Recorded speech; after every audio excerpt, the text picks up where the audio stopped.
Welcome back, family, to another edition of T-LIMS Presents the Bridge. First, I'd like to welcome everybody in this discussion on our panel that's sitting to discuss these important issues that we are facing today. Welcome, you guys. Feel free to chime in when you want to. You out there in radio land or TV land, don't forget to subscribe. Hit the subscribe button and the thumbs up, and get involved. As I always said, put your brick in this foundation. We're going to continue last week's conversation in voter guide or voter cry. Now, this is going to be the lead in. Can y'all see my shirt?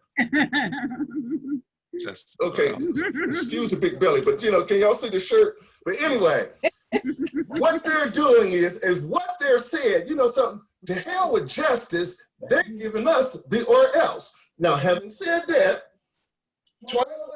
Teresa, any one of you guys, LORTOU, Shirley, let's get it started. First, let's introduce the panel, okay? We have Teresa Hamilton of Imagination Press Publishing. We have Shon-Tae Wright, who, he is the CEO of T-LIMS. We have LORTOU BROWNE, who is the CEO of Legacy Financial Investments, and we have Shirley Stewart, who is the proprietor, owner, founder, and CEO of SAS Electrical. Teresa, go. Yeah, well, I'd like to weigh in on the presidential election. I think this is the first year of all my years as an adult, over 18, I've always been gung-ho about voting, but for the first time in a lifetime, I have real reservations about the two candidates, essentially. And I don't feel like they represent our vote, period. And so I am left with wondering what the outcome will be for this particular election, and even if it will make a difference. So that's my real concern. And I think that people need to take a real hard look at these candidates. And it's not just Trump alone who hasn't catered to the African-American vote, but it's Biden as well. So my real concern is, how do we move forward in this, given that we're literally outliers as it relates to the presidential election? So that's my concern. Go ahead. Teresa, I would say that, since now, we as constituents, we need to ask that hard question, and what are our tangibles? During this whole process, none of the candidates have been speaking about tangibles, and we haven't been asking about tangibles. What are you going to do? Trump just came out here lately talking about this list of what I'm going to do for the Black community or whatnot. So you have 3 years to do these things. Now, if we see, something, he needs our vote. So our vote do have power.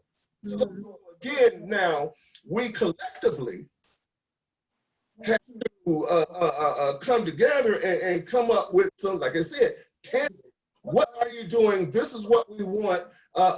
This is what we want y'all to start doing or start focusing on. Again, I mean, so we're just, and don't fall for, I say this often, the banana in the tailpipe. Trump just now come out with, he has this list of the agendas that what he's going to do. Where was this 3 years? It's just like his healthcare plan. Now, he's been talking about this prior to 2016. It's 2020, and he still hasn't formatted. I mean, he's just been talking about it, but he still hasn't formatted. What is the plan? I got a health plan. Y'all want to hear it? So again, I'll tell y'all next year. But like I said, as long as we don't put anything out there, the Bible says you have not because you ask not. I don't know if that's a Bible quote, but asked. We haven't been asking. And so now, on that note, and I'll be quiet, whose fault is it? Is it my fault for asking or the politician's fault? That's a good Very question. good. LORTOU. Yeah, hey, how you guys doing? I Hi, think, welcome. yeah, you kind of said something that just resonated with me, the banana in the tailpipe. Year after year, we fall for that. We are, as long as we've been in this country, in this Babylon, we are still not politically astute, because I can see where Sister Teresa is frustrated from. But I think this sort of, the lesson should be learned from the last cycle, because we were stuck with two candidates that were not for our interest. In fact, I just finished watching a documentary that Michael Moore did called Fahrenheit 11/9, Yeah. about which talked about how, that seat that she had, Hillary, was taken from Bernie. How they, they kind of rigged the votes in her favor in certain states and counties and so forth. So, but I mean, that being said, we're still not politically astute. So instead of asking for what somebody is going to do for us, I think Ice Cube said it, well recently, about like, we need to start demanding things now, because it's not like, well, you're going to get our vote, Right. or we'll give you our vote if you do so and so, because it's the same story. They get in, they have the black vote, they don't do anything for us. And why is it always the black vote? They're not pushing the Vietnamese vote. Right now, they're not pushing the Indian That's a vote. good point. We have a candidate in here right now who claims she's black and don't suffer the black community. We have other folks who are in her, that are similar to her, who've gone to HBCU like Howard, who are in fraternities and sororities and will back this person. Oh, she's X, Y, and Z. Yet her I think it's her PR rep right now is Indian. Her and Biden have a plan for Indian, what they call Indian Americans, but basically bring Indians from India over here to work in the tech industry. Oh yeah. What are you doing? What plan are you doing for people who look like you? If you say you are a black person or African American, whatever. What kind of plans are you creating for us? But she said out of her mouth in the same sentence too, well, I'm not going to do anything for black people specifically. And then immediately she said, well, when you do stuff for black people, it helps other folks. So are you doing stuff for us, or are you not doing stuff for us? Right. But this is where I get frustrated with the whole presidential selection, because it is a selection at the end of the day. Right. I need to become more politically astute in the local elections, because I'm ignorant to that. Locally, that's where we can create viable candidates and so forth. But black people need to stop creating the excuse of it's too soon to start a black party. It's too soon to focus on things that we can do for ourselves. We've been saying that for decades ago. Imagine we started a black party in the 80s. Where would we at right now?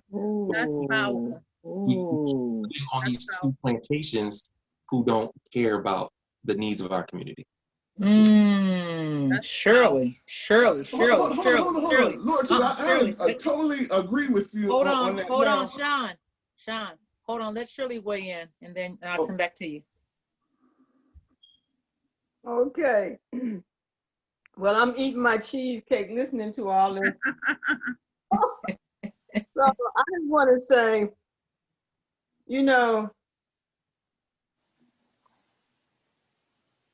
I'm not even really focused on all this election that's coming up, because it's to the point now that the Democrat and the Republican is in trouble. They're in trouble because anytime they stoop or have been stooping so low to get votes, you got Kamala Harris out there talking about Tupac. You got them talking about voting with the poll, women on polls, or twerking. I've never heard of this. I mean, this is a whole new thing for me. I mean, these people are desperate. They're real desperate. And if you notice, they only focusing on black people. Yeah. Even things is going on. Shirley. Yes. You're going in and out. Oh, really? I'm on the phone. Yes, ma'am. Okay. Can you hear me now? Yes, ma'am. So, one or two things with, it's that they're either know that black people, not all, are weak, and they feel that they're going to get their votes, especially the Democrats. Or there are a lot of black people now on code. On code mean we ain't voting. No vote, no candidate. Did I say that right? So that's where it is right now. They got a problem. I mean, I've never seen the desperation of what I see with this, especially with the Democrats. I mean, they have stooped too low. I mean, it's disgusting. So I'm not going to waste a lot of my time. And the brother spoke of the local. Well, I was just reviewing that today out here in Fairfax, who's running and what they have on the ballot. You Hold on, Shirley. Shirley, tell them what Fairfax you're talking about. There's several. Oh, Fairfax, Virginia. Fairfax, Virginia. And it's nothing but a bunch of crackers, some white supremacists out here running things.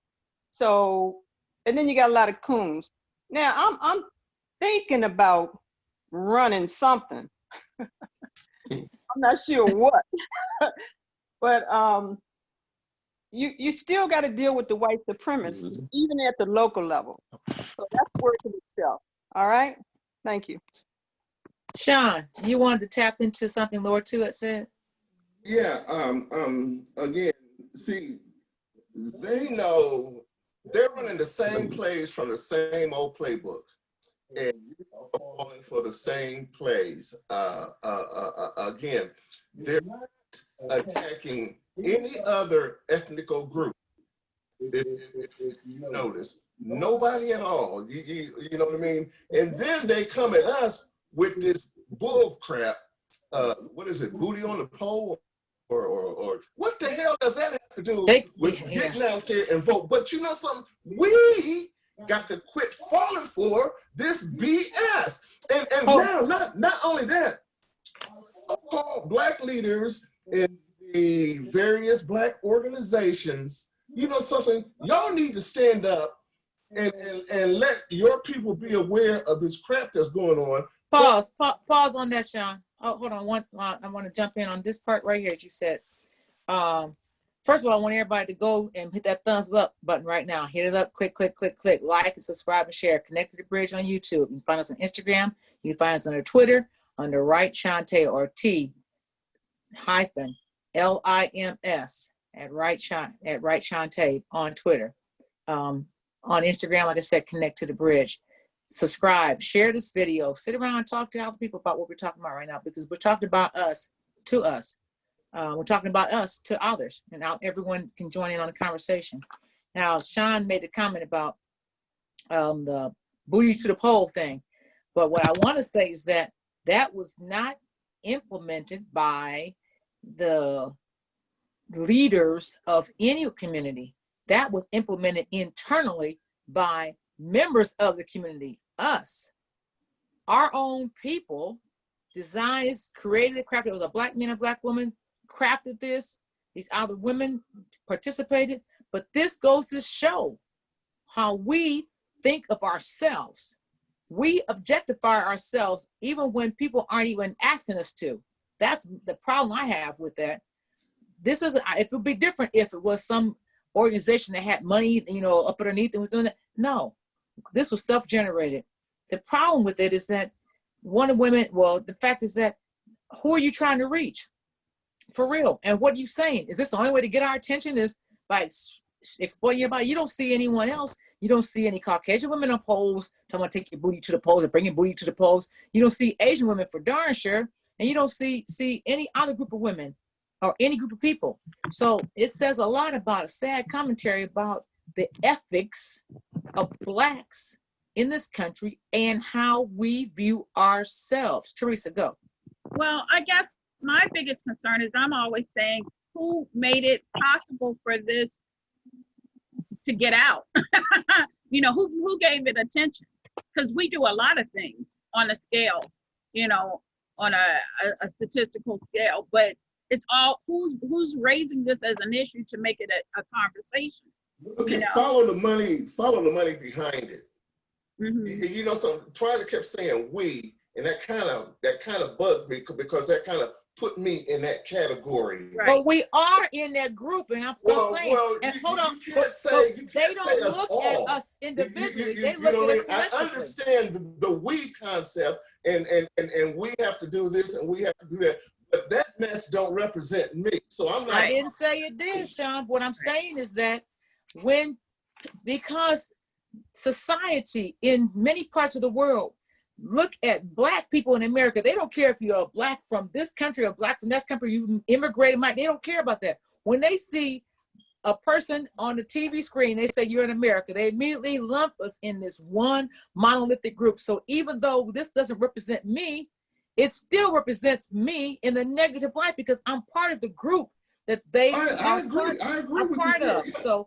So that's what I'm saying. So, but let's get on to what is Trump offering to the Blacks in America, and then I'll ask LORTOU to weigh on this, and I'll start with LORTOU. Okay, so he took a bold step, they said, by being the first Republican president to offer a plan for Black people, Black potential voters. He calls it the Platinum Plan. I don't know where he got that. He said that the idea is to generate wealth and policies to create more designed to create more government dependency. His plan includes 4 pillars. The one pillar is opportunity. The second pillar is security. The third pillar is prosperity. And the fourth pillar is fairness. He said that for years, this part I do agree with on this sentence he said for years, the Democrat politicians have taken Black voters for granted. Can we all agree on that? Yeah. Okay. They make you big promises before every election. And then the moment they get to Washington, they abandon you and sold you out. Can we agree on that? Yes. I think so. Yeah, okay. So then he says his strategy is intended to increase Black America's access to nearly $500 billion of capital. His plan includes Black entrepreneurship with the ability to rise the creation of 500,000 new Black-owned businesses and provide 3 million new jobs for Black workers. They'll achieve these goals with additional tax cuts to stimulate hiring and investment. They also will encourage offshore and development of domestic manufacturing to increase supply chain, business development, and employment. He said they're going to examine barriers to employment to include fees, occupational licensing, arrest record accuracy, and expungement. He also said that he's going to prosecute the KKK and Antifa and list them as terrorist organizations. We've been trying to get KKK listed as a terrorist organization for how long? He says, no, they're a terrorist organization. And he's going to make lynching a national hate crime. He's also going to push for a Second Step Act to build on the progress of the original crime justice legislation. As far as education, he says he's going to close failing schools. He's going to replace them with full school choice and education opportunity. And he's going to continue to protect the HBCUs. So that is a lot. And I want LORTOU to comment. Follow LORTOU, Teresa, Shirley, and Shon. I need one question answered. When did he put this out?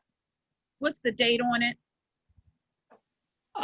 This was just a couple of days ago. This was on the 23rd. Okay. Yeah, this is very, very, very, very, very, very recent. Okay. All right. LORTOU? Yeah, I've heard about it recently myself, and I think anything with the word platinum in it, for the most part, we love.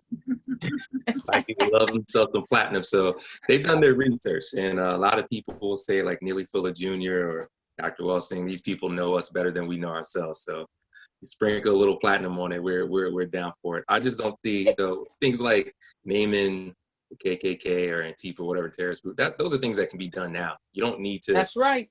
To vote for somebody to make a promise about that. And you know, and my thing is with the $5 billion that he's proposing, right? Like, if he and whomever the powers that be can get that 500 billion, 500 for the Black community, then my thing is I want to talk about restoration and reparations.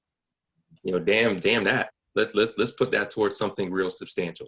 I don't care about your platinum economic plan. Let's talk about something that's really, you know, viable and sustainable for us through repairing the community as a whole. But also, I think this is a reactionary thing. I don't know if you guys have heard. I think Justin Trudeau recently, Prime Minister of Canada, has put together a plan for Black people in Canada. And unlike the Biden and Harris, you know, who may talk about people of color and diversity and all that stuff, which is kind of like an insult to me because I'm not a person of color. You know, Justin Trudeau says Black. This is what they're doing for the Black people in Canada. You know, so I think for one, Canada doesn't have an issue doing things for Black people, but the Democrats surely do. And also, thirdly, this is just reactionary. You know, I'm sure somebody in this campaign or in his administration heard what Canada is doing. So now it's like, okay, well, hey, let's put this big, you know, pie in the sky promise out there for, you know, to kind of garner in some outside the cooneries, the coons who are going to vote for him anyway, you know. But I think it's all fluff and nonsense. He knows how to play to his strengths and his base. I mean, he's just being a politician right now. He's going to promise something, and the next 4 years, I don't think, honestly, it'll be just like when Reagan was in and Bush Jr. I don't think another 4 years would be the worst thing in the world, but I definitely don't want this guy in again. But you know, his economic plan is just a bunch of hot air as far as I'm concerned. Well, I'd like to weigh in. First, is how many years has he been in office, and all, you know, the light bulb goes off now? That's my issue. And more importantly, I think with Trump, it appears now that, like you said, and the Canadian Prime Minister is also putting something out for Black. What I look at is what I call macro trends, and it's across nations and countries. And so when you start to see a running theme happening, a lot of catering to the Black vote, I'm very distrusting because of history. There's something being cooked up. We just don't know what it is that's being cooked up. But believe me, there's an agenda and there's a well thought out plan. And so for me, it's too little, too late. I'm not trusting of it. More importantly, which leaders, I know we don't have the best leaders, but why didn't we have some weigh-in from other leaders in terms of developing this plan?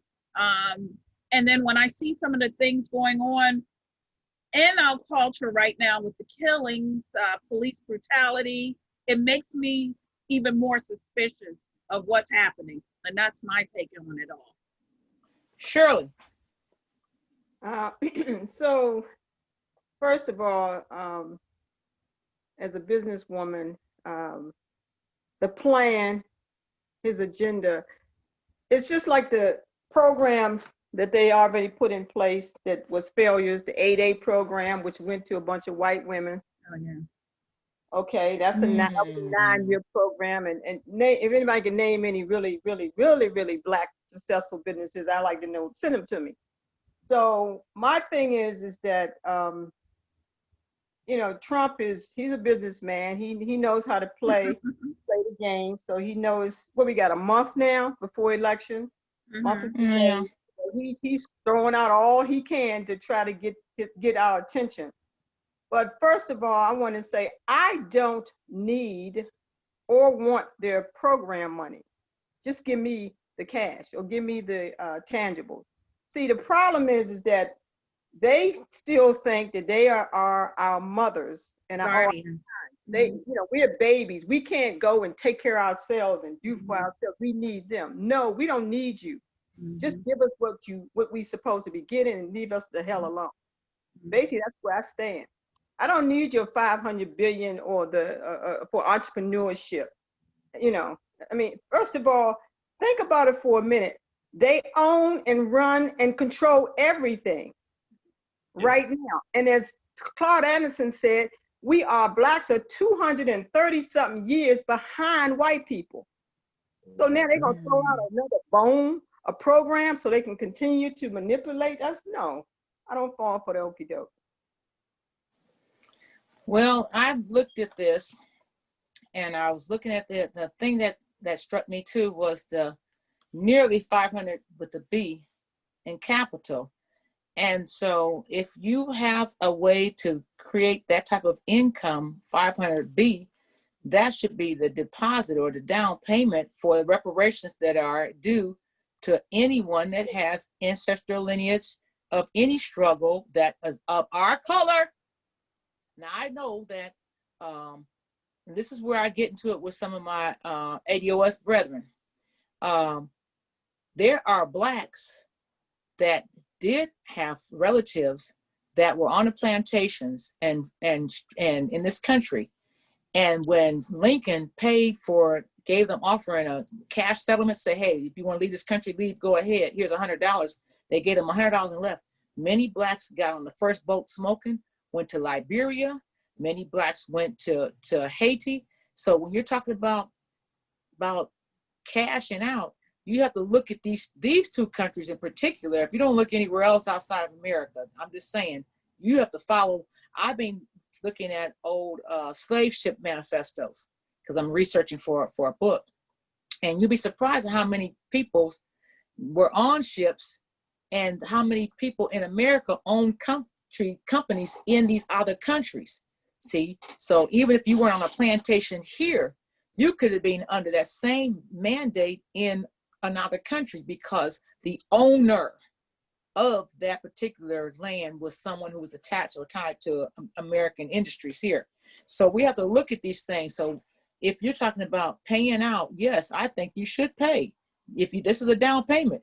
Give us our money. Let us establish what we want to establish. The way we want. Maybe I get my money and I want to establish business with offshore. I don't want to establish any businesses here in this country. Maybe I don't want the American government to get any opportunity to get any money from my business. Maybe I want to start a business with a trade between my brother in Liberia, from Liberia to my relatives in South Africa. You see what I mean? So maybe that's what I want to do. But if you're doing under this plan, this is saying you want the capital and everything, the resource to stay in this country for blacks. And I'm saying, let me have mine, let me go my way. And if you're going to give it to me, if it's out there to give. So yeah, so that was interesting. Now, contrast this with the Biden, who he didn't even know what his business, his plan was called. He called his plan Lift Every Voice.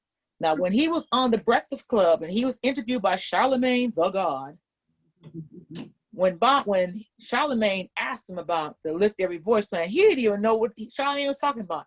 He looked at him like, you talking about Lift Every? That was your own plan. That's the name of your own plan. It's called the Biden Plan for Black America. He hadn't even looked at the thing himself. So it starts off talking about he's running for president to rebuild our economy in a way that finally brings everyone along. Hold it. Economy in a way that finally brings everyone along. You're talking to me.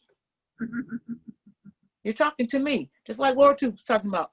You're talking to everybody else. I'm not a people of color. I never use that term. I've never used the term people of color. I never have. I never went beyond black. I never even used the term African American. And I tell you, the biggest problem I have is that Jesse Jackson coined the phrase and people picked it up.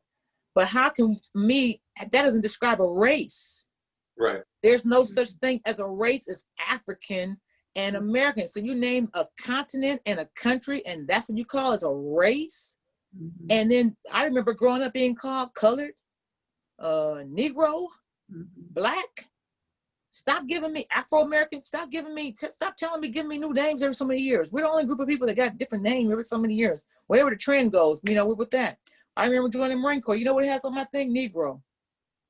Someone tried to, I said, no, just leave it right there. I'll make the definition here, and they were fine. I was fine with it too. But so that's the other thing. Now this new term that people are using, BIPOC. The BIPOC. BIPOC is BIPOC is Black, Indigenous, and then people of color. So it's like trying to make this new group, BIPOC. Oh yes, we're fighting for BIPOC rights. Okay.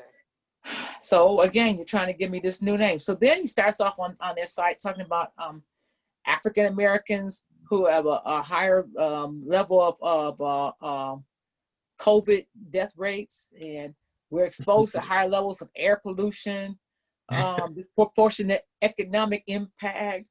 Small businesses have been hit the hardest. Over 90% of African American owned businesses are estimated to be shut out of the initial relief program, which is already passed.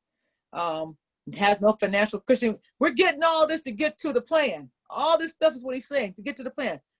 So then it says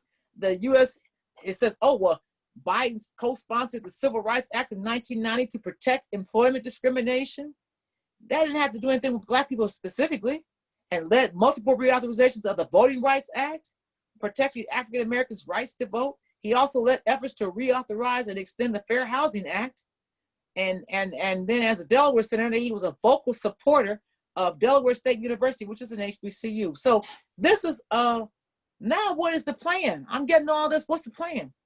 He says the Biden plan for Black America will advance the economic mobility of African Americans and close the racial and income wealth gaps, expand access to high quality education and tackle racial inequality in our education system, make far-reaching investments in ending health disparities by race,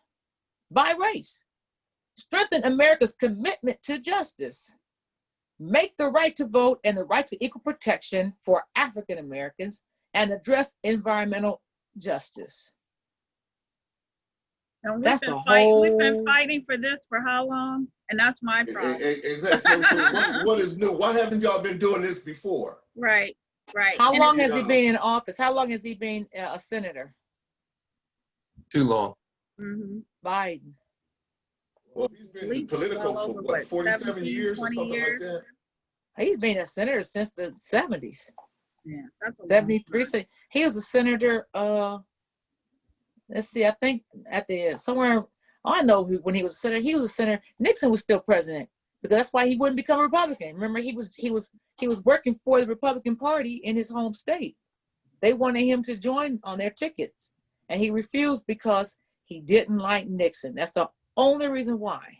Well, I think the question for us as we're talking about this voting issue as well, Twala, is what should the Black, African American, however we're termed, do about this election? I mean, where should our stance be as far as you're concerned? I'm gonna let everybody else answer first. I'm gonna hit Shirley first, and then Shirley, go ahead, and then Sean, and then LORTOU. No vote, no tangibles, no vote. I mean, it's pretty clear. They're not offering anything. There's nothing on the table that deals with tangible or resources.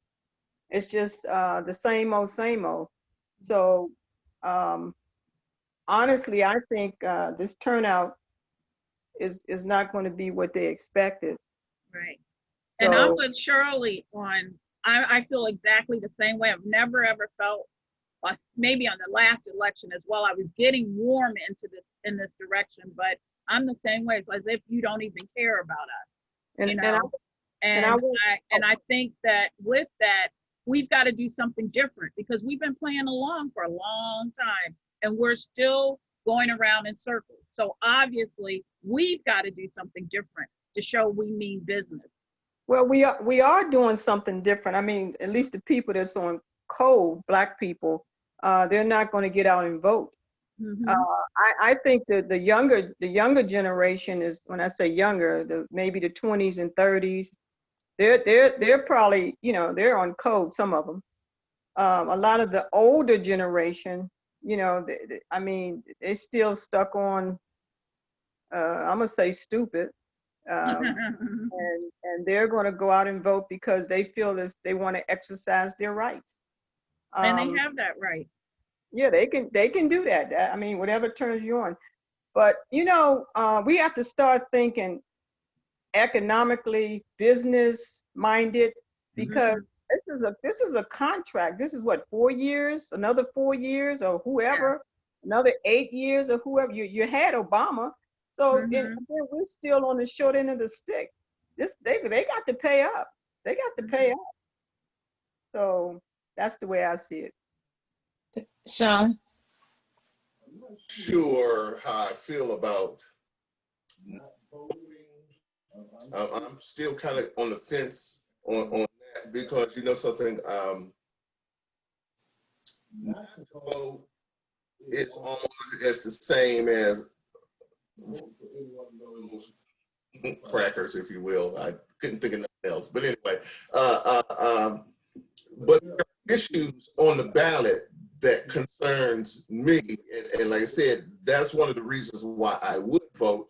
I'm not claiming any Democratic Party. I'm not claiming any Republican Party. But there are issues that does concern us as people in our communities that, you know, needs our attention. And for the presidential aspect,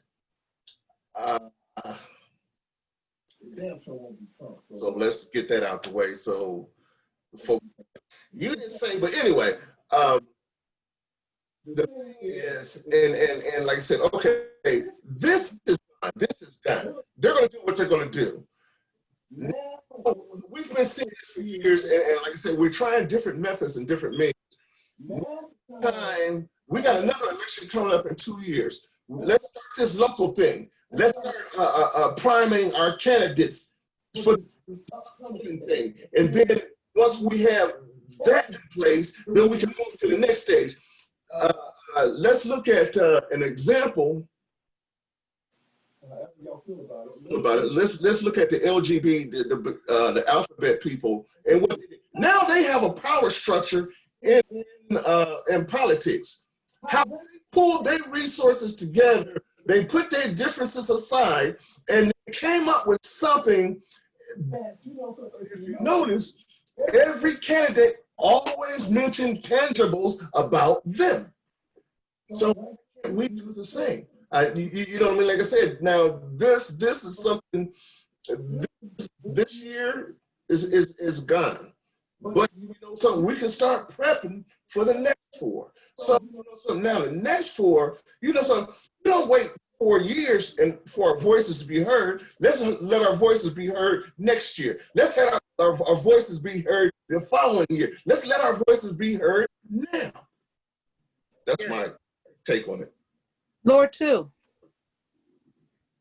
Yeah, well, I mean, as far as voting, unfortunately, I like to be. I think I'm one of the ones who could care less about all this because I don't think it really makes a difference. But you know, I'm a registered NPA, non-party affiliate, and just a side note, when I found out and came across who the 1 in a million were, yeah, that's one of their tenets. You got to be NPA, so it doesn't, you know, we're not, you know, wedded to any party.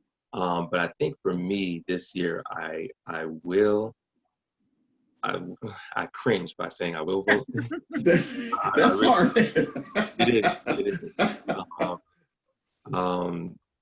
Just so, because I don't really vibe with the term like, well, you can't complain if you didn't vote. Or you can't complain if you didn't. I know I can still complain. I can still make valid points. But this year, when we still have the Obama effect, like 2.0 or whatever, 3.0 now, you know, I can say, hey, look, I voted for your candidate, and it's the same story. So I'm just doing it so I can throw it in people's faces when they see that we're not getting anything once again. You know, they pander and placate to us, you know, by having what's their face coming off the private jet and some jeans and Timberlands and stuff like that, talking about the Tupac. You mentioned the Tupac thing. And I mean, it's like, how long will do we want to keep taking abuse? Right. That's what I say. We're not that politically astute. So all the things you guys are saying, like having a viable economic system, pooling our resources together, you know, have build businesses, you know, grocery stores, start really thinking about. And I think COVID has been a blessing in disguise because it's getting people back. And people don't want to be stuck in the houses with their kids and doing virtual learning, but we have to educate our own. You know, I think it was Sister Shirley mentioned something about just give me mine and leave me alone. Yeah. So all that stuff about, like, you know, maybe I'm a segregationist, and I like that. Like, we fought for equality, we settled for integration. Leave me alone. You do your own thing. Let me have my own thing, and that's it. And that's what we need to get back to. We need to get back to the final. Yeah, I think your point is very well taken. I think that is where we've gone wrong. We've always been a good, kind people that wanted to integrate.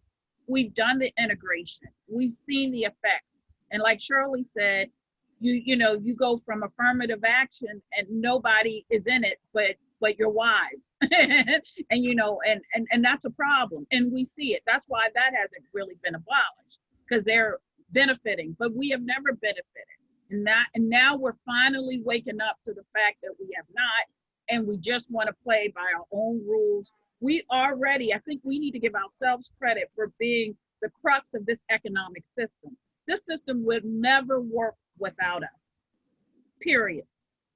Just in terms of the creativity alone, bottom line. We have been able to create a number of sustainable businesses, from the music industry to the clothing. We've made some real changes in how we do business, to inventions, you name it, we've done it.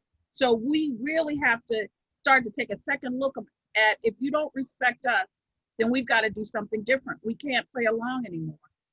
LORTOU? Teresa, this cobalt thing, we can look at it, like I said, there's a silver lining in this. We can do self-reflection and reflection as a whole. Because something, we tried their things and it worked.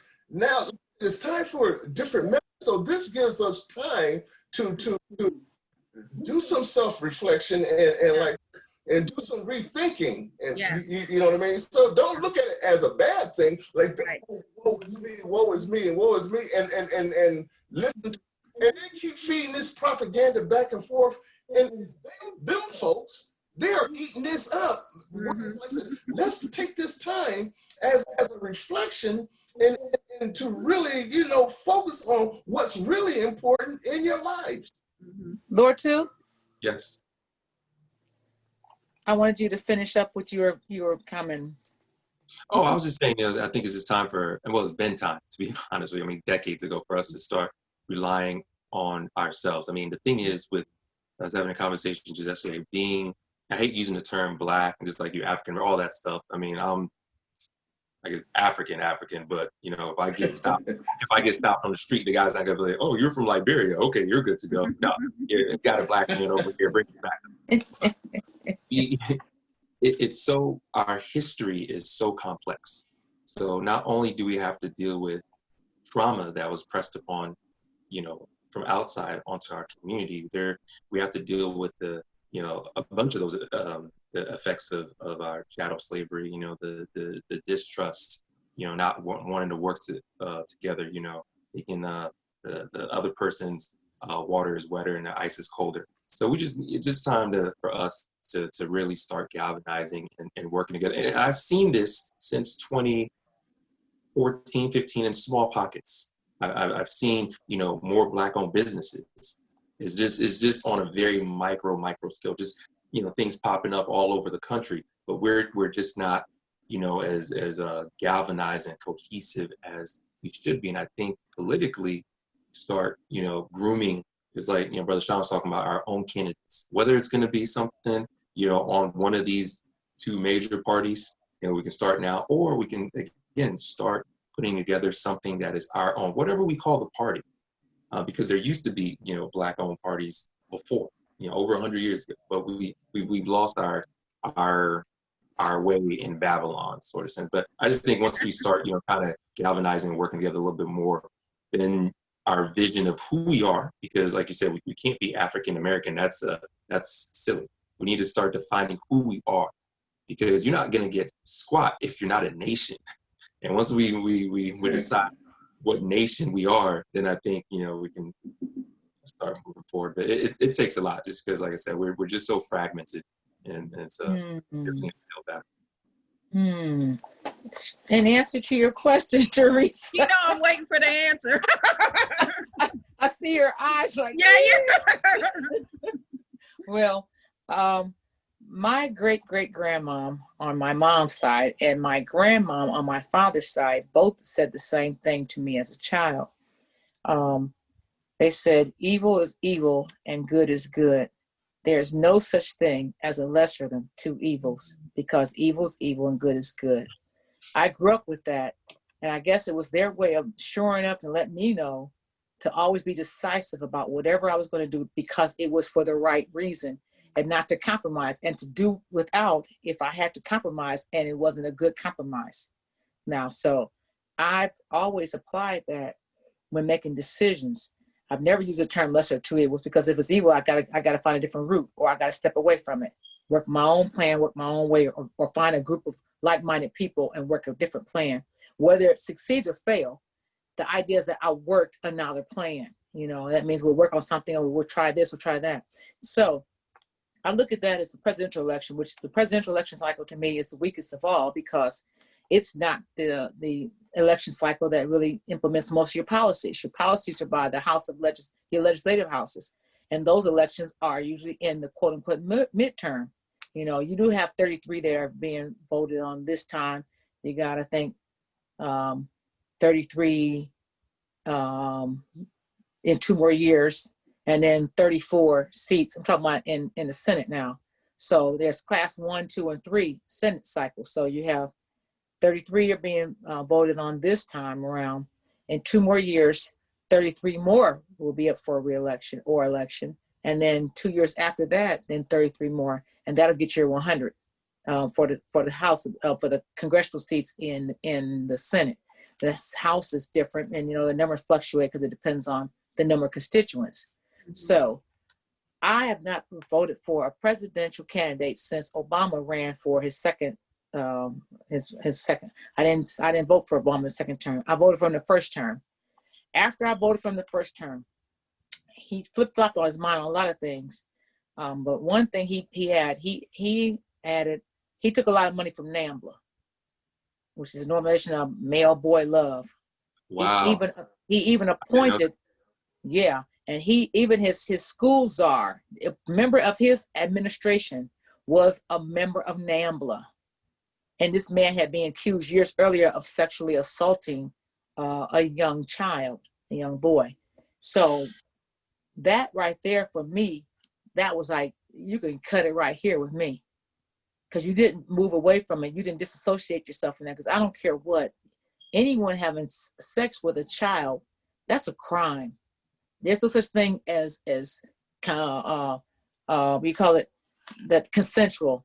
When it's a child, there's no such thing. So when he did that, I don't care whatever came out of his mouth afterwards. It was no good.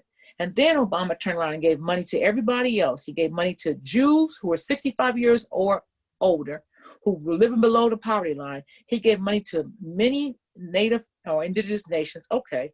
He also gave money to billions more to the survivors of the internment camps in Japan, of the Japanese citizens that were here. They had already received money, billions of dollars with a B, under George Walker Bush's administration. Oh. So then Obama turns around and gives them more money. And it wasn't just, and these people talking about, well, the ancestors are gone. No, they got money even if their parents or relatives, you see. So if the person who was actually interred is dead, it still went on to the descendants of that person. So when you tell me you can't pay Black folks, I tell you that's hogwash. When you say, oh, it's so long ago, well, then tell me why you're paying Indian nations. It was so long. It was the same time frame we're talking about. We're still talking about the same. And in fact, 5 native tribes were slave owners. You had the Choctaw, the Chickasaw, the Cherokee, the Creek, and the Seminole Indians. All 5 of these nations owned Black slaves. And on some of their rolls, the majority of the members on their rolls were Black slaves. So if you're paying them, and they were also slave owners too, then you can pay the enslaved people too. So I don't want to hear that. So that was one. So I didn't vote for him. And then when Hillary and Obama, well, no, when Obama ran against, who was it, Mitt Romney, mm-hmm. I wrote my own name in that time. The Green Party candidate person, I wrote them in as my vice president. I checkmarked them. I wrote that in, okay? And then I looked at the issues that I was concerned with, and I voted for those issues. And the things that I didn't regard, that there was no win to me, I didn't vote for those things. And that was it. Like you, LORTOU, I'm a non-affiliate. And Shon is registered in the same way too. So the problem with that is not a problem. This country doesn't allow you to vote in primaries. This country forces you to be a Democrat or Republican, because most of these counties have closed primaries. Even folks who are registered independents can't vote in a lot of the closed primaries. You see, they don't even allow the independent candidate to even go on the ballot for a lot of areas in this country. If you have an open primary, anybody can vote. You know, if you're a registered Democrat, you are in a closed primary, you have to vote for a straight Democrat ticket, even though you might like this Republican, and vice versa. So then when it came time for Hillary, who I'll never, you know what, I'm just telling you folks, I don't ever want to see a woman president of the United States, because unless you've left this country and you've been in the company of many patriarchal societal countries, they don't look at the countries that have women as the president, the countries are strong because the United States backs them up. They're allies of the United States. Okay, that's a fact. So if they're looking at that, so they're looking past the women who are presidents like Corazon Aquino,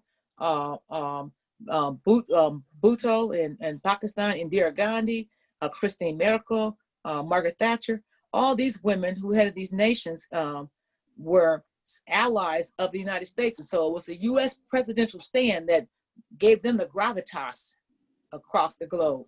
So then if you're in these countries and you're looking at the United States as being your powerhouse, and a lot of these countries don't have a high regard for women, the countries we have to deal with, what makes you think they're going to look at us with any kind of regard? Say what now? Including this one. Yeah, so I never liked Hillary. I didn't like Hillary to even bring a glass of water to me. So she wasn't getting my vote anyway. So the Democrats were already told ahead of time that by a lot of electoral college members, we're never going to support her. She's never going to get our vote. She's never going to get our vote. So you had a popular vote that went to her, and you see Trump won with over 300 electoral college votes, and a lot of those were not all Republicans either. Okay, so those people had already let it be known, but the Democrats being, arrogant, thinking, we'll get this, it didn't happen. You had the wrong candidate, and it was the wrong time. And it was Obama's administration that ushered the era so that somebody like Trump could get elected. When you look at a midterm election, in the midterm of his second administration, he lost both parties, both sides. He lost, he lost both houses. He lost the House of Representatives and he lost the Senate. And that's a referendum of people, how they feel about the current administration when you lose both parties, both houses. That's why he couldn't do anything in the last 2 years of his, and he was trying to push all these things in his last 2 years. Well, you should have pushed them in your first 2 years of the second term, and you didn't. You try to put up a black woman. No, you put a female, Ellen Kagan, who had never been a judge. You put her up as a Supreme Court. You didn't put a woman, black female who already was a judge. You put a woman who had never been a judge. You put a law professor on the Supreme Court. And then you turn around later on and say, but I got her, I put her up. Yeah, you put her up when you knew she couldn't get through. So I didn't vote for anybody then. What I did was, like I said before, I wrote my own name in. I wrote the Green Party persons in, and I got on a plane. I went to Cairo, Egypt. I heard the results in Tahrir Square.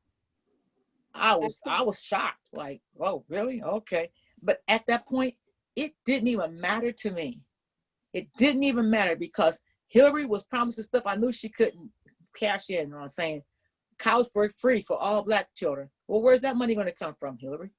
Making these empty promises. People, oh, look at Hillary for the whip.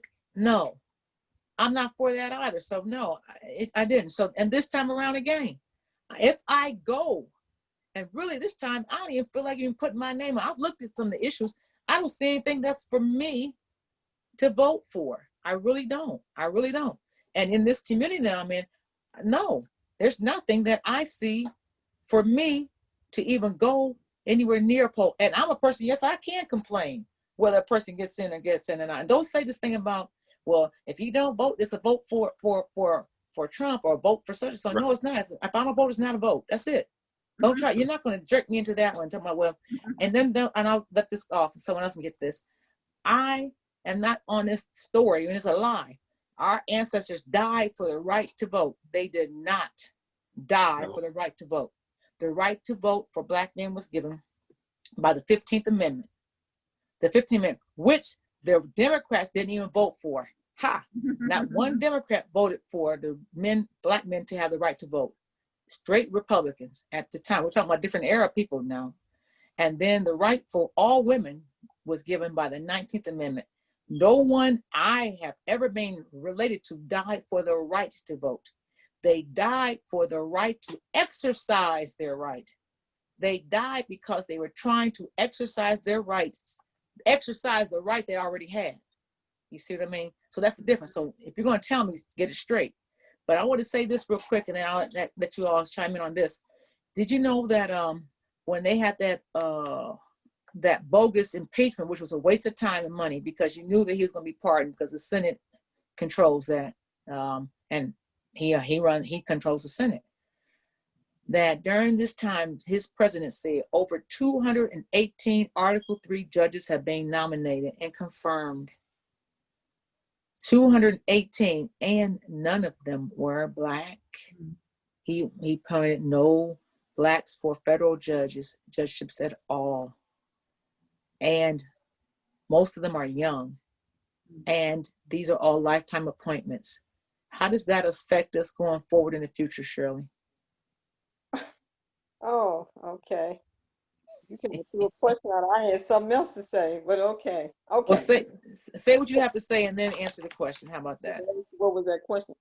Oh, wow. I got a question, but I'm going to say this. First of all, we are no longer living in the industrial age. We are now living in digital and identity age. Things have really changed, except for Black people, as far as us getting our tangible.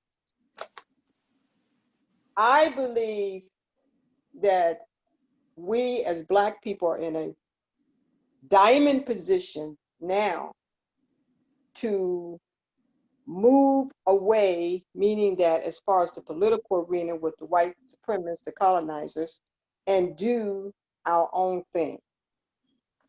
What I see and hear is that we don't want to take in other words, the way I see it is that, okay, they got their political arena, they got this, they got that.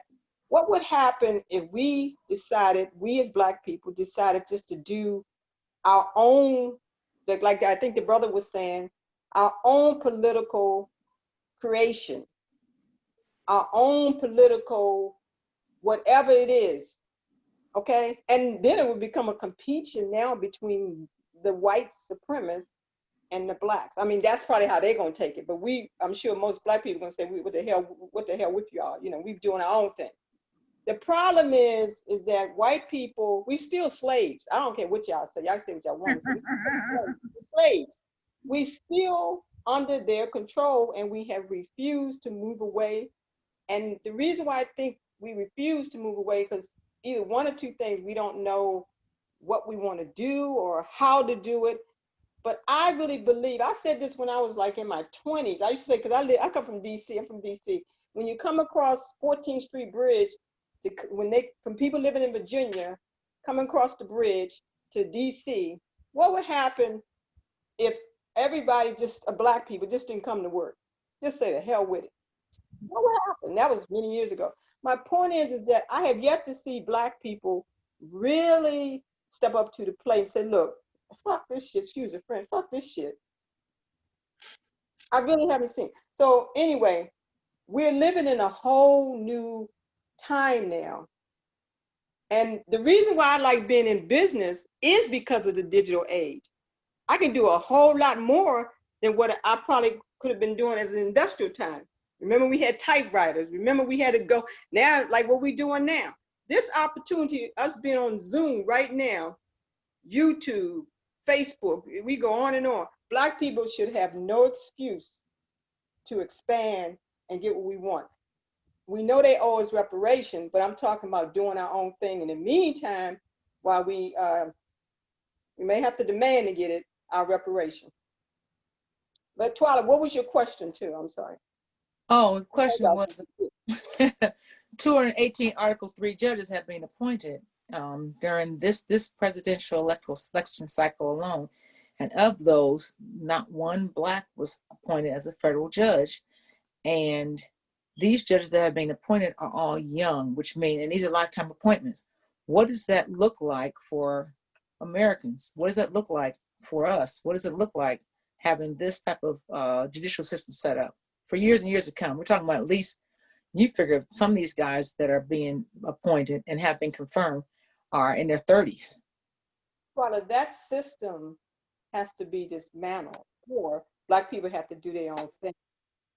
It doesn't, it's just a waste of time. We're going to go through life, the rest of this world, most Black people, their children, with the same old thing if we don't really step up to the plate and say, enough is enough of this bullshit with white people.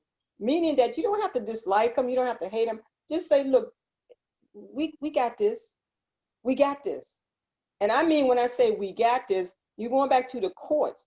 If you know the history of those courts, Twila, those are racist. Those people are racist. Let's do some history on some of these judges all over the world. And most of them are all white. I mean, I think we tend to forget where we come from as Black people, our ancestors. How did we get to this day that we're at today? Well, So I'll say this, my thing is, I'm only one person. I'm not afraid of white people. And when I say that, I'm saying that to say, you're not going to disrespect me, but I'm only one person. And I don't think we need to be killing and all that.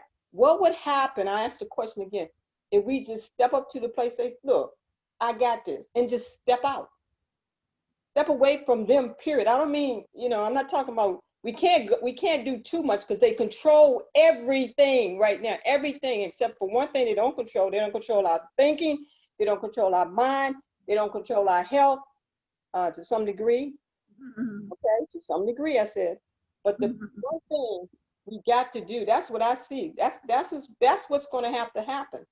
And you know what? They're probably waiting for us to do it. I guarantee you that. They say they probably getting tired of us too.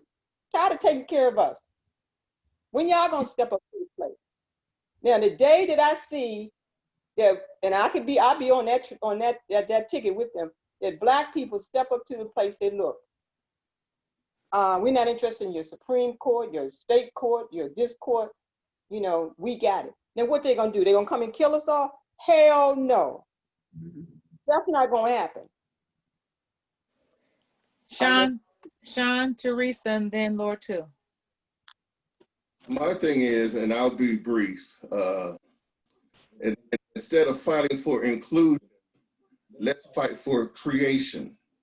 Right. And say this, when they didn't allow us, what did we do? We created our own. So we need to get back into that mindset to where, something. Now, and just to give you an example, the Negro Baseball League, when they didn't allow us, we created our own. And it rivaled them to the point that they started taking the out of that Negro League in order to, and it killed the lead, of course. But so again, and instead of inclusion, let's focus on creation. So this time, and if history has taught us anything, instead of us joining them, have them join us. You know what I mean? We drop whatever it is that we have, or sell whatever it is that we have, and join the corporation just to be a part of. No, have them pump money and funds and join our stuff, make our stuff grow. Yeah, so that's and the stage. You know what I mean? And you don't have to be no rocket scientist to see how they're stacking the deck. But you want to go and play cards against somebody with a stacked deck. You're never going to win. So again, I say, let's create our own power structure that, again, like with the alphabet people, they have a power structure that fights for their issues. And they might not get them all, but they are getting their issues addressed. Sure, Teresa. Well, I think that's precisely why I don't want to vote, is because look at what we're doing with these judges. We're not even a consideration. That is endemic of what I'm talking about. No one cares. No one, we're just not a factor at all. And I think that you're right. Until we, first of all, I always like to say, we're doing it. We're making it happen, okay? There are a number of entrepreneurs in our community. We are already doing it, and they know this, okay? There are a lot of things that we're doing and we're creating, as Shirley said, in this digital age. that it can't, you know, what they do is they take our technology, our inventions, they see us do it, they take it, pay us out, and then they make millions off of it, okay? So we're already making it happen. What we have to do is first educate ourselves. That's, to me, the most critical piece of it. And once we educate ourselves and our own people, then we can start developing. And the second piece is the media, because what people think and see about us is narrated by somebody who doesn't care for us or look like us. And those are the messaging, that's the messaging that will cause a CEO of Wells Fargo to say there aren't enough qualified Blacks for executive positions. And that's precisely the problem. LORTOU. Well, like I sit here and say, I know a lot about these nominations and selections to, as you know, as judges, but you know, that landscape is no different than what the landscape of this country has looked like, you know, 230, 40 years ago when it was founded. So, you know, fortunately they can, you know, laws can be in place where it will have a long lasting effect. But I think we all are kind of saying the same thing, where we have to go back to the root, and the root is us. You know, we are the soil and the salt of this world. You know, some people have been around for a handful of thousands of years versus tens of hundreds of thousands that other folks have been around. So I think we have the capability to create the world we want to exist in and thrive in. You know, and now that I say that word, I think that's something that we have to start saying more often, because during Reconstruction, we're thriving. When the Black, you know, Tulsa, Oklahoma, thriving, Durham, North Carolina, thriving, other cities thrive. Those are words that, you know, the wonderfuls, use that term, the wonderfuls use, thrive. And they say race first, but we're scared of that. We always say, oh, we gotta, you know, we gotta survive, and we're surviving. Okay, well, damn that. You know, we know how to survive. We have to start thriving. We have to start working together where we have our own everything like we've done before. I think some of us are still suffering from Stockholm syndrome, where we say race first, you know, we think that means anti so-and-so, when it doesn't. It's not about, I think, you know, Sister Shirley said, it's not about hating anybody. Love yourself. And just like Sister Teresa said, we have to start educating ourselves. And that education, you know, goes back to even things that you know, Dr. Asha Kwesi and his wife talks about, and Tony Browder, you know, going back studying about ancient Kemet and other parts of African Al-Kabilan, you know, cultures and societies, because we don't know much about who we are. It's like we become the children in a sense, and like I think Sister is saying, like they feel like they're tired of taking care of us. As you know, we really mentally have become kids, you know, to them when we've been around much longer. We've created everything.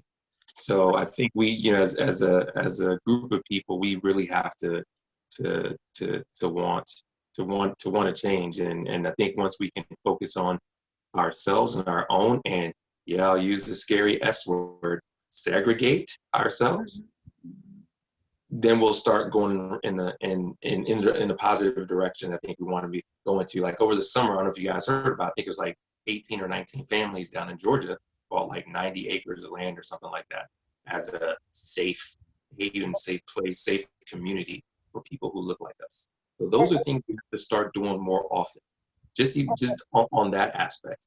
You know, maybe we all know a handful of friends and families where we can just buy some land. And more of us just start buying land or property. So, you know, so once we start focusing on our own needs and not relying on, you know, party A and party B to assist us, I think we'll be better off. And can I just chime in real quick, Twela? Go ahead. To what he was saying about that the family or people who bought property in Georgia, then the white people got upset about that. They came out protesting. They came out protesting. I'm gonna tell you this. I'm gonna say this too. Something else I feel. This is a feeling that they can't do without us. I really believe that white people cannot do without us. Have you noticed that it's always black and white, black and white, black and white? Think about that for a minute. I really believe they know who we are. When I said that they look at us as children, no, they know who we are. Yeah. They know who we are. I'm telling you, just be out there in the world. You see what I'm talking. I hope you see what I'm talking about. But I got to say this real quick, and I'm gonna shut up. Here's another thing I have to say about economics. You have the Amazon conglomerate Benzo. Help me, I forget his name. Benzo. Jeff Bezos. Benzo, who makes, correct me on this number, this white boy makes $200 and some a second. Is he up there? He makes 200 and some million a second or a minute, something like one of them numbers. He up there. How did he get to that point? Now I know it's a thing of everybody buying stock and all that, but what I don't understand, if Black people have put in all this time to build up this white boy's company, because that's how it's done, and then you buy into it, I could never understand why Black people have not done nothing for nobody else that look like them. That man is making millions of dollars by the second. As we speak, he has made 200 million.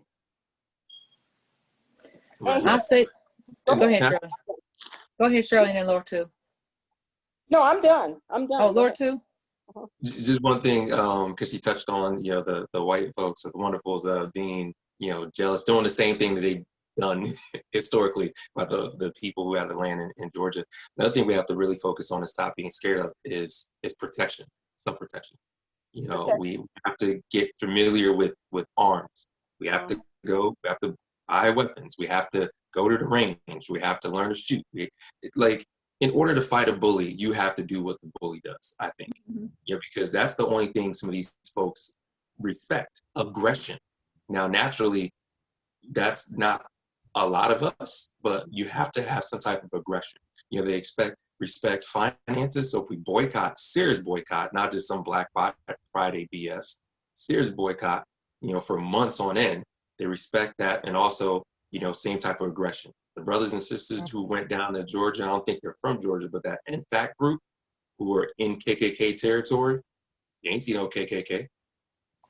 So we have to, we have to show up, and we have to do the exact same things, when it comes to protecting our investments, because we can't, put so much into having thriving and self-sustaining communities to have the same thing happen, that did in Tulsa, Oklahoma again. So we have to start thinking protection and getting familiar with certain ways to protect ourselves. And I wanted to just add one more thing as we wrap it up, Twala, related to the presidential election. My favorite story as a historian, because I love history, is what happened during Reconstruction. And I get emotional about it because to me, that point right during Reconstruction is when we had somewhat of a level playing field for just a minute. And we had more, I think, people in Congress during that, right, Twala, than ever. And then it was snatched from us. And this is what happens routinely. This is why I think when we talk about voting, we don't want to play along anymore, because every single time we figure it out or get a leg off, and even Mayor Barry of Washington, although I disagreed with his value system and what he was doing, the bottom line is when he got back in, voted in by the people, they changed the rules of the game. This happens on a continuous, systematic basis, and that's the problem. That is the problem. As soon as we figure out, okay, well, we're going to play the game, we're going to play along, then you change the rules again. As we wrap it up, I want to mention two things. One, this year, there are going to be 11 states and 2 territories there voting for their governors. And then in 2 more years, it's going to be 33 states and 2 territories voting for governors. In those gubernatorial races, those are the ones who determine who your electoral college members are going to be, because they go through the governors of your state. And you figure if 36 of them are going to be voted in the off presidential election cycle in the midterm, people don't go out for the essentials. Trump could never do what he does without having a Congress that backs him up. Obama couldn't have done what he did without having a Congress back him up. And when he didn't have a Congress back him up, he couldn't do anything. And the same way with Trump, as long as he has a Congress that backs him up. So you have to pay attention to who picks whom. Go back and follow a trail. You can do a lot at your local level. You can join a PTA at a school. You don't have to have children that go to school to join a PTA. You can start a block club. You're gonna have to be a person who has the supercalifragilisticexpialidocious. I own this house to start a formidable block club in your own neighborhoods. Take back your own neighborhood. If you want your neighborhood, you take back your own neighborhood. Some of those less than ethical corners. I don't go to corner stores. I just don't. I don't support corner stores. Period. Shut them down.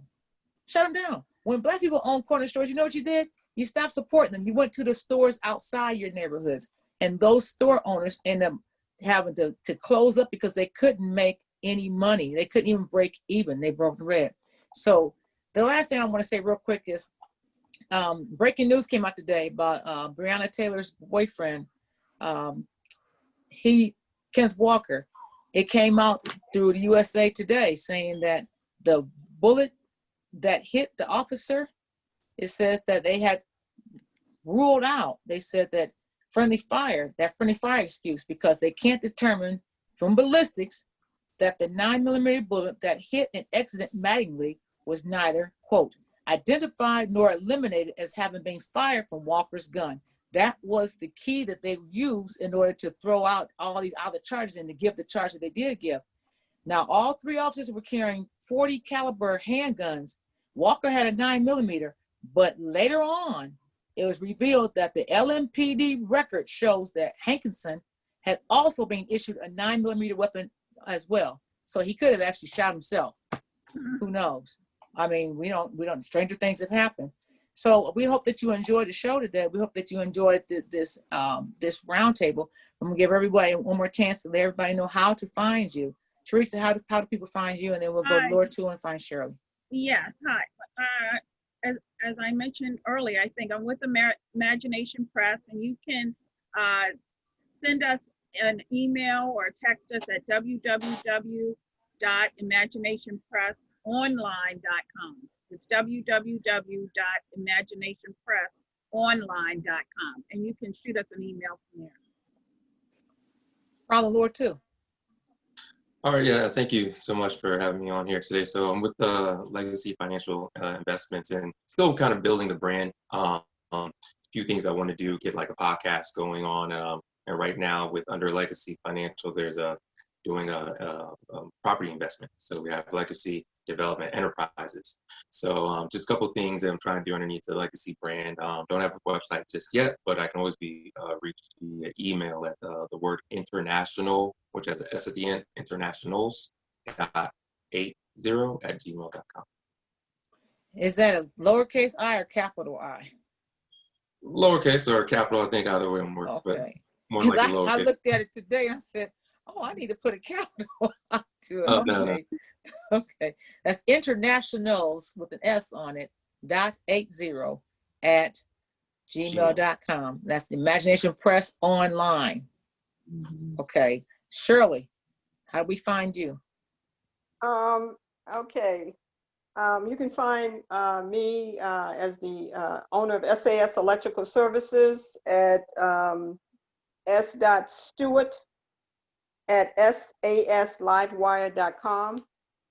I'm also working with Mr. Malik Shabazz, attorney Malik Shabazz. He's with blackrightsmatter.org.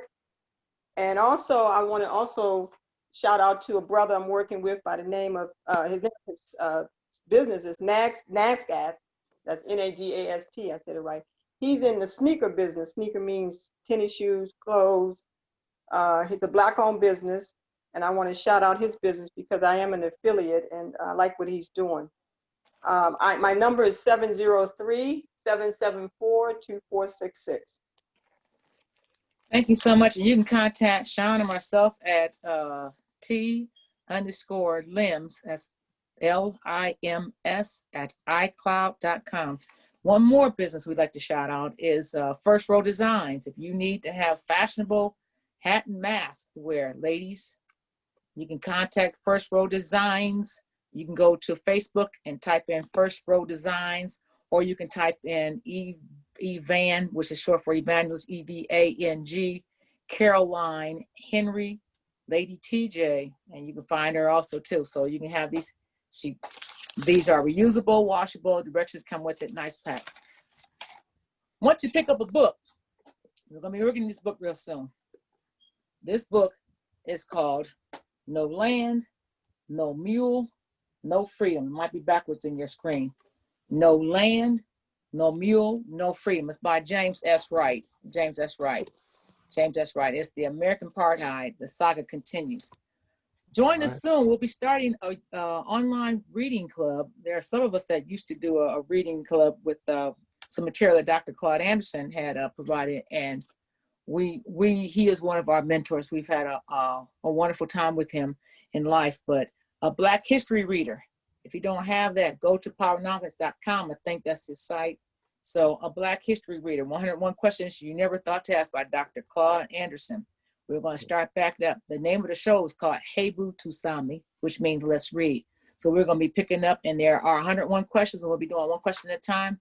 The show will be no more than an hour long, probably about 50, 55 minutes, where we will, and if you want to pick up the book and join us, you can join us with that. With that, I think that's a wrap up. Thank you so much. Don't forget, like, share, subscribe. And I think that we concluded with this, is that use your conscience and make your decision and live with the decision that you choose.